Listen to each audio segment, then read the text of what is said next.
G'day guys, Dos here. Today I'm going to be giving you a quick look at the reels I use and a little bit of a comparison between the Sahara and the Sienna. I haven't seen this comparison online before and I don't know why. They're both pretty budget friendly, one's obviously a little bit better than the other, but is it worth the money? That's something we're going to check out. Alright, let's get into it. So just for a reference point, the Sahara here has got the grey or black and gold trim, and the Sienna is the black and red trim. Just make it a little bit easier to follow as I go through this.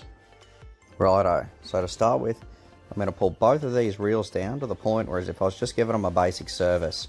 And then I'm going to try and pull them down a little bit further so you can make an educated decision on which one of these is going to be right for you. Now I'd really like the time to point out that these are not new reels. The Sahara is probably pushing on 2 years and the Sienna is probably 1.5 years. They've probably seen equal amounts of work, so it's a pretty fair judgment on wear and tear on these reels as well. I see there's a lot of reviews out there on brand new reels, but I'd much rather see what a reel looks like after it's done some hard yards out in the salt. These are both 2500 series reels, and I've got them both coupled with Sahara rods. I've got the 2 to 4 kilo 6'6" versions. To me, for flicking lures and fishing live baits, that's a perfect combo for anything in the estuaries or even out in the harbour if you're fishing some lighter gear. I run 10-pound braid on them with 17-pound fluorocarbon leader, as you've probably seen before, and that seems to be a really good combo for this size of rod and reel. Now I only do very limited maintenance on these reels. Every 6 to 12 months I pull them down to this stage, give them a good clean out with WD-40 and then just spray a little bit of lanolin inside just to stop anything corroding. Now as far as the comparison goes, the Sahara is slightly dearer and boasts a 5 ball bearing setup, whereas the Sienna's only got 4.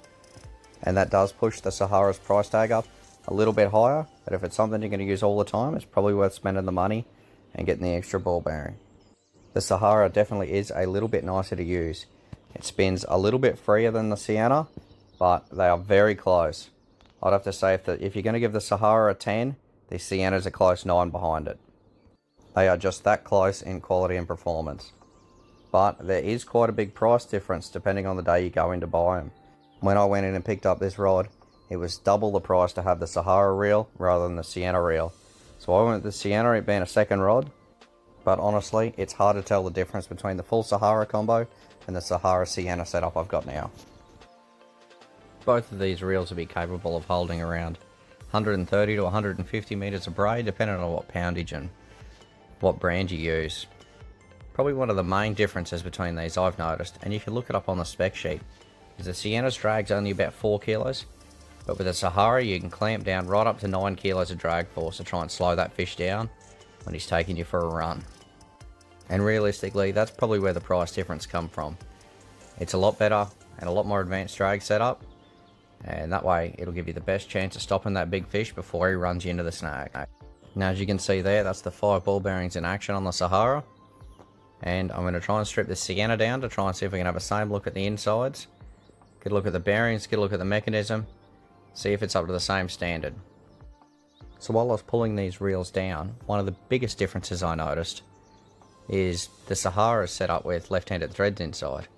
Not the screws, just that main nut you've got to undo, the big brass one. And then on the Sienna, it's a right-hand thread. So that can get a little bit confusing, and you definitely don't want to go the wrong way, being that they're only threaded onto plastic. But that's as far as I can get the Sienna down. I've taken every single screw out of this thing, even the bailing arm, and I can't get the top to pop off of this thing.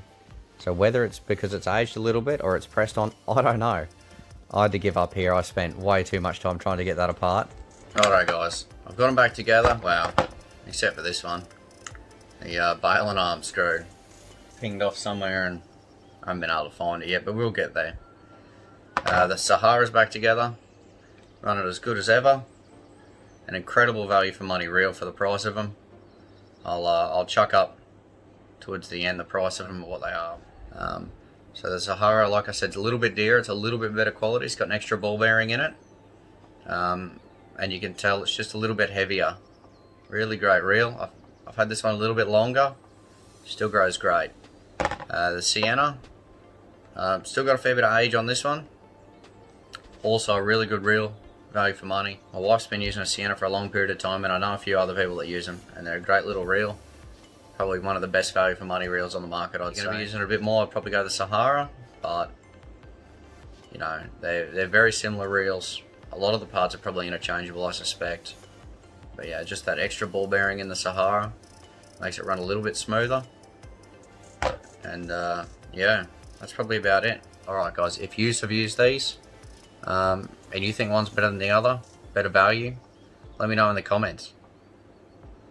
Or let me know anything else I should be checking out. Righto, cheers guys. Have a good one.